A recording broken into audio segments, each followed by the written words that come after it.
¿Qué fue, mi gente? Es John Aquaviva y en esta oportunidad vamos a estar reaccionando a lo ocurrido en Brasil el día de hoy. Porque probablemente si ustedes han estado viendo imágenes como estas de miles de simpatizantes, al parecer, de Bolsonaro entrando al Congreso en Brasilia, probablemente se les habrá venido a la mente las imágenes que vimos en el 2020 en Estados Unidos. Aquí ya pueden ver que al inicio había ya un despliegue de gas lacrimógeno. Por dentro del Congreso se estaba llevando a cabo un enfrentamiento de un cuerpo armado policial brasileño con estos manifestantes. Ahora, el gobernador de Brasilia, Ibanez Rocha, dijo que hasta las 21 horas, hora de Brasilia, 400 personas habían sido detenidas en relación con los ataques. ¿Qué exactamente fue lo que pasó? Pues que partidarios de Bolsonaro invadieron el Congreso, el Palacio Presidencial y la Corte Suprema del país. Aproximadamente 3 horas después de que ocurriera esta invasión, las fuerzas de seguridad lograron retomar los tres edificios.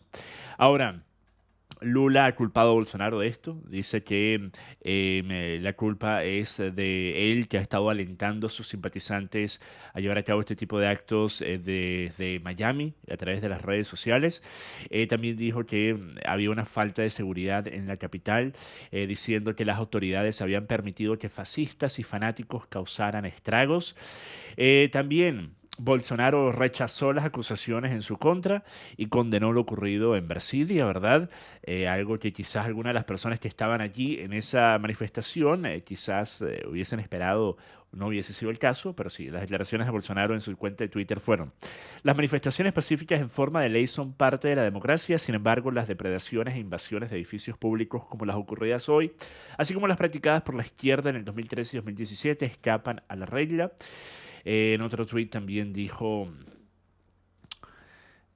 vamos a ver, a lo largo de mi mandato siempre he estado dentro de las 4 líneas de la Constitución, respetando y defendiendo las leyes, la democracia, la transparencia, nuestra sagrada libertad. Y después termina con esta última declaración en su cuenta de Twitter en la que dice: además repudio las acusaciones sin pruebas que me atribuyó el actual jefe del Ejecutivo de Brasil de haber incentivado a estas manifestaciones. Entonces, un rechazo a las manifestaciones por parte de Bolsonaro. Vamos a ver qué fue lo que dijeron algunos de los amiguitos de Lula a nivel internacional, empezando con Estados Unidos. Resulta que en Estados Unidos la cuenta de Twitter de los demócratas en el Comité de Relaciones Exteriores del Senado de Estados Unidos señaló que el saqueo de Brasilia se produjo 2 años después de que los partidarios del entonces presidente Donald Trump irrumpieran en el Capitolio, y dijeron: el legado de Trump continúa envenenando nuestro hemisferio. Después, AMLO dice: Lula no está solo, cuenta con el apoyo de las fuerzas progresistas de su país, de México, del continente americano y del mundo. A mí siempre me da tanta risa cuando un presidente que es presidente de un país que tiene tantos problemas que personas como yo ni siquiera nos molestamos en investigar sobre dicho país porque no vemos ninguna solución a los problemas que tiene. Ustedes saben, yo tengo una buena cantidad de seguidores que son mexicanos, ¿verdad? Desde hace años, y siempre me han preguntado: ¿por qué nunca hablas de México? Y les he dicho: porque a mí no me gusta hablar de escenarios donde yo no puedo ver alguna forma de resolver los problemas más importantes que tenga dicho escenario. Porque al fin y al cabo, si soy un opinador, un analista político, lo que estoy haciendo es tratar de ver cuáles son los problemas y cuáles son también las potenciales soluciones a dichos problemas.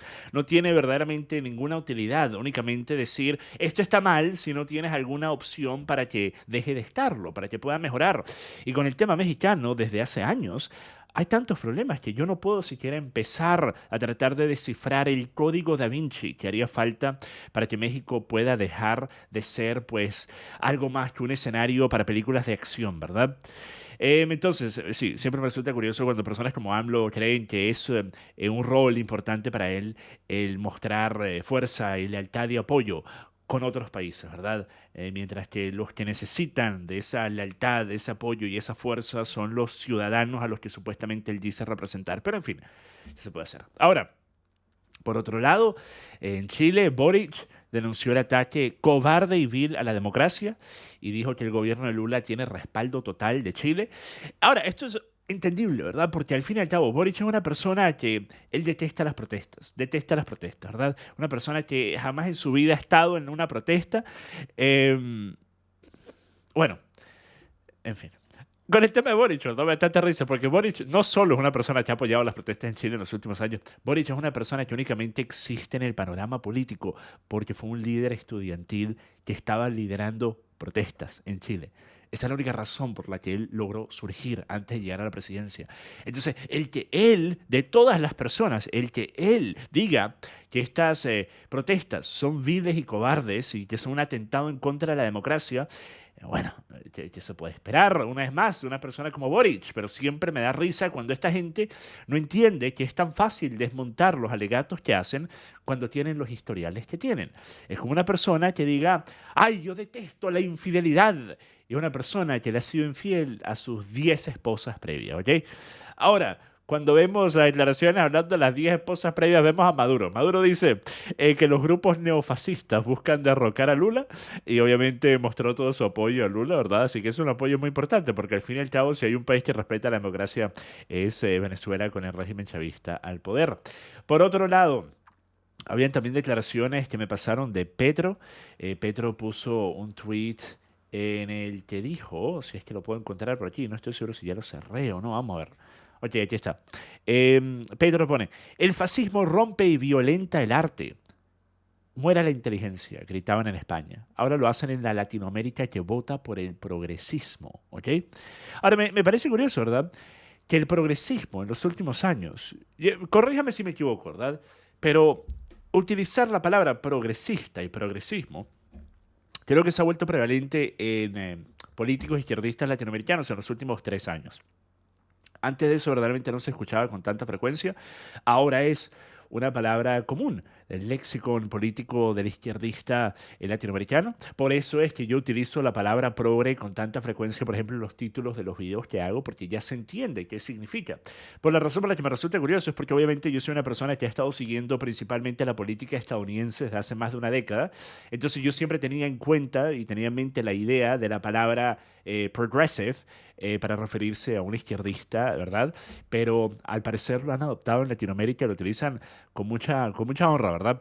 Es curioso cómo tanto de un lado como de otro extirpan y utilizan las cosas que funcionan en Estados Unidos para implementarlos en gobiernos de otros países en Latinoamérica. Pero cuando vemos a lo que se refiere, vemos este video de manifestantes adentro del Congreso y podemos ver algunos vidrios rotos, algunos retratos que habían sido rotos, ¿verdad? Un daño, ¿verdad? Adentro del Congreso, obviamente como se puede esperar con tanta gente irrumpiendo en dicho lugar.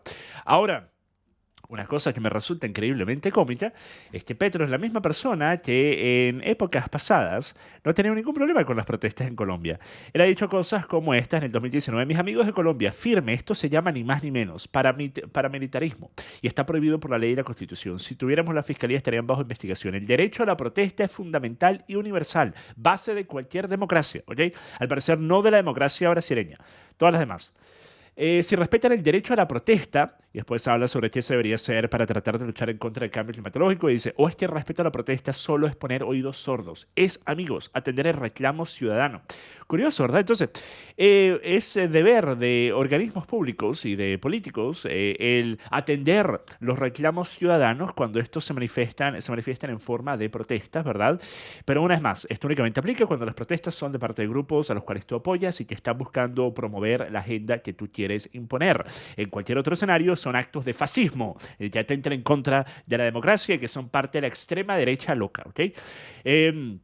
También recordemos algunas escenas, por no mencionar, cosas como que trataron de incendiar catedrales en Colombia, que hicieron cosas como quemar el Palacio de Justicia en Tuluá, e hicieron un pocotón de cosas en Colombia durante las protestas, ¿verdad? Que fueron inimaginablemente superiores a cualquier daño que se haya hecho el día de hoy en Brasilia.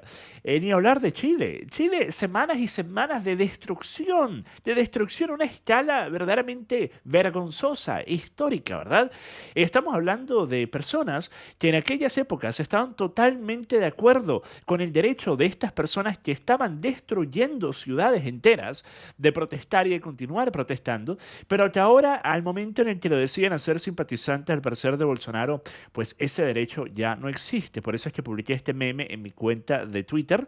Así ven los izquierdistas las protestas en Brasil, ¿verdad? A los golpistas la ultraderecha, mientras que cuando ocurre en Chile, Colombia, Ecuador y Perú, simplemente están luchando por su libertad. Y eso es es tan cierto que no da risa siquiera. Ahora, miren, quiero terminar el video dando mi opinión sobre qué va a pasar ahora con respecto a lo ocurrido el día de hoy. Ustedes recordarán, si me siguen desde el 2020, que yo estaba haciendo un programa en vivo. Y el programa en vivo que yo estaba haciendo no tenía nada que ver con lo que ocurrió el 6 de enero, porque ocurrió durante el programa. Entonces tenemos como una hora en vivo y a partir de ese momento empiezo a recibir información de que estaban irrumpiendo en el Capitolio en Estados Unidos. Yo reaccioné en vivo con ustedes, con miles de personas viendo en vivo, en tiempo real, y di la opinión que terminó después siendo, de muchas formas, demostrado que por lo menos es posible, ¿verdad? Que habían personas, ¿verdad? Que quizás eran simplemente simpatizantes de Trump, que estaban ocupando puestos de empleados o de miembros de la seguridad del Capitolio, ¿verdad? Y que debido a que eran unos radicales simpatizantes de Trump, decidieron permitir la entrada de estos otros radicales desquiciados simpatizantes de Trump al Capitolio que trataron de destruir la democracia mundial y el orden internacional en lo que fue el día más oscuro de la vida de todos nosotros, ¿ok? Ese fatídico día, ¿ok? Que todos nosotros recordamos con un gran pesar y lamento. Pero resulta que durante esa transmisión en vivo, parte de las cosas que yo dije eran cosas como esta que voy a poner aquí. Les pregunto, ¿cómo el país más fuerte del planeta Tierra no puede mantener por fuera de lo que en el momento en el cual estaba reunido el Congreso era prácticamente el lugar más importante por fuera de la residencia de Donald Trump en todo el país? Y no pudieron mantener a estos manifestantes por fuera. Les pregunto, no sé, quizás es simplemente que, bueno, no estábamos preparados mucha gente. Les pregunto, me parece increíble.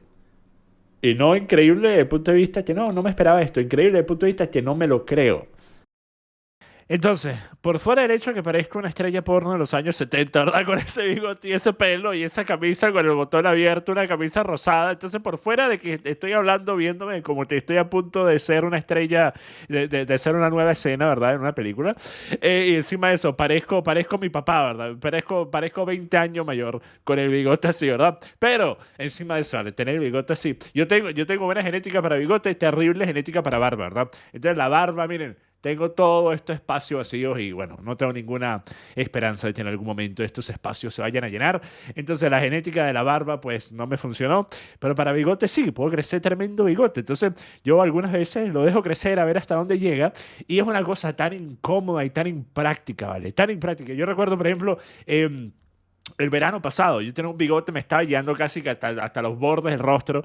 Y yo recuerdo cada vez que iba a comerme un helado, terminaba teniendo más helado en el bigote que en la boca, ¿verdad? Entonces, sí, no es algo. No creo que voy a volver a ese estilo de bigote tan largo en ningún momento cercano, ¿ok? Ahora, em, entonces sí, yo dije eso sobre lo ocurrido en el 2020 en Estados Unidos. Y miren, hasta cierto punto, yo podría ver que un escenario parecido a ese es difícil de explicar cómo, una vez más, ocurre en un país como Brasil.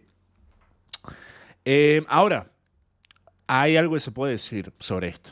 Y no importa si esto fue algo orgánico desde el punto de vista en el que simplemente fueron simpatizantes de Bolsonaro que decidieron hacer un acto de manifestación, de protesta, y simplemente no había suficiente seguridad o la seguridad no estaba lo suficientemente bien preparada o entrenada para lidiar con la cantidad de personas, porque había una cantidad gigantesca de personas, o que simplemente decidieron que era mejor permitir la entrada del Congreso y lidiar con ello en un periodo un poco más prolongado, lo que hubiera sido una respuesta inmediata que hubiese evitado la entrada siquiera, porque esa respuesta inmediata pudiese haber terminado con un saldo, ¿verdad? Trágico, ¿verdad? Y eso hubiera terminado teniendo un impacto potencial dañino para el gobierno de Lula y para su imagen. Entonces, sin importar cuál sea la razón que lleva a que esto ocurra, una cosa que es, a mi parecer, indudable es, si tú no tienes el apoyo, y me refiero a tú como persona que está participando en una protesta como esta, ¿verdad? Si tú no tienes el apoyo de la persona a la que tú crees estar representando o defendiendo, no hagas la protesta. No hagas la protesta. No vale la pena. Porque termina siendo contraproducente. Porque básicamente te están dejando solo, te están abandonando. Esa es la realidad. Eso es lo que hizo Bolsonaro, a mi parecer. Cuando Bolsonaro no está dispuesto a hacer absolutamente nada para masificar su poder estando todavía en el gobierno, y cuando Bolsonaro al mismo tiempo que dice, por un lado de la boca, que Lula va a destruir el país, que muy probablemente lo vaya a hacer, muy probablemente de la misma forma que la izquierda suele destruir cualquier cosa que toque, como el toque de Midas a la inversa. Cuando tú dices eso por un lado de la boca, pero por el otro te vas del país, te vas a Miami, que por cierto, Alexandria Ocasio-Cortez está buscando que se extradite a Bolsonaro. Alexandria Ocasio-Cortez pidieron la extradición de Bolsonaro de los Estados Unidos. Dijeron, Estados Unidos debe dejar de otorgar refugio a Bolsonaro en Florida. Eh, entonces, cuando tú te vas del país después, ustedes pueden decir, ¿cuál es entendible? Porque esto, porque aquel tenía el organismo, el tal, ok. En fin, ustedes saben lo que opino sobre este tema, lo he dicho muchas veces, no lo voy a repetir en este video. Pero Em, cuando estás llevando a cabo una protesta como esta y la persona a la cual tú crees estar defendiendo o representando, siendo esta persona Bolsonaro, no te apoya y más bien te critica y dice que no deberías estar haciendo lo que estás haciendo, termina siendo contraproducente y terminas exponiéndote a quedar arrestado o peor, inclusive, a quedar herido o hasta peor, ¿ok? Hasta peor. Y ha ocurrido. Un ejemplo perfecto de esto son las protestas en Venezuela. Año tras año de protestas en Venezuela fueron ocasionadas por las palabras iniciales de los falsos dirigentes de la falsa oposición política venezolana que sacaban a las personas a la calle únicamente con el propósito de sacarlos a la calle, sin ninguna finalidad, sin ninguna ruta particular, simplemente porque necesitaban mostrar que todavía tenían el poder de convocatoria para tomar las imágenes, para llevárselas a Washington, para seguir recibiendo el financiamiento de parte del gobierno estadounidense. Esa era la única razón por la cual se continuaban sacando a las personas a la calle, porque no había ningún propósito estratégico más que ese. Entonces lo que terminaba pasando es que muchas veces eran en particular las personas más jóvenes, ¿verdad? Más jóvenes, que terminaban tratando de ir más allá y tratando de hacer algo utilizando la fuerza que no tenían. Entonces terminaban exponiéndose frente a personas armadas, ellos teniendo únicamente palos y rocas y fuegos artificiales, ¿ok? Y por eso tantas personas perdieron la vida en las protestas en Venezuela de forma tan trágica, tan lamentable y lo peor de todo, con ningún propósito, porque fueron engañados por estos falsos representantes de la partidocracia política venezolana. Entonces, en escenarios como estos, yo creo que este tipo de protestas termina siendo enormemente contraproducente. De la misma forma que dije el 6 de enero, al momento en el que empezaron a irrumpir en el Capitolio, ¿qué fue lo primero que dije sobre ese tema? Dije, esto va a ser utilizado por la izquierda por años y años por venir. Por años y años por venir van a estar utilizando lo que estamos viendo en este momento. Esto fue un error estratégico gigantesco, hasta el punto en el que inclusive era difícil creer que estas verdaderamente eran simpatizantes de Trump, que estos verdaderamente eran personas que querían apoyar a Trump, porque estaban haciendo absolutamente lo contrario, y no solo para Trump, estaban haciéndole un daño gigantesco a la derecha internacional, porque estaban haciendo algo que no tenía ningún propósito estratégico. Jamás y nunca este grupo de manifestantes, por mucho que la izquierda quiera hacer parecer en años subsecuentes que estaba así de caer el orden internacional, la realidad es que estos manifestantes, en su inmensísima mayoría desarmados, jamás y nunca tenían la posibilidad de acaparar y tomar el poder de Estados Unidos, del país más fuerte del planeta Tierra, ¿ok? Jamás y nunca eso iba a ocurrir. Entonces, entran sin ningún propósito estratégico y le terminan dando la comidita perfecta a la izquierda para hacer su propaganda política por años por venir. Y eso es exactamente lo que va a hacer ahora la izquierda latinoamericana con lo que acaba de ocurrir el día de hoy en Brasilia. Por esto es que este tipo de actos son tan contraproducentes, no tienen sentido, terminan siendo únicamente una ayuda para la izquierda. Entonces, miren, se pudiera decir que algunas de estas personas quizás eran bien intencionadas, querían simplemente ir a manifestar, a mostrar su disgusto, pero entiendan que cuando hacen cosas como estas se están jugando el juego de la izquierda, no están ayudando a la derecha, no están ayudando a gobiernos nacionalistas por venir en Latinoamérica, mucho menos en Brasil, están haciendo todo lo contrario. Con eso termino este video, mi gente. Déjenme ustedes saber qué opinan al respecto. Hasta la próxima. Paso.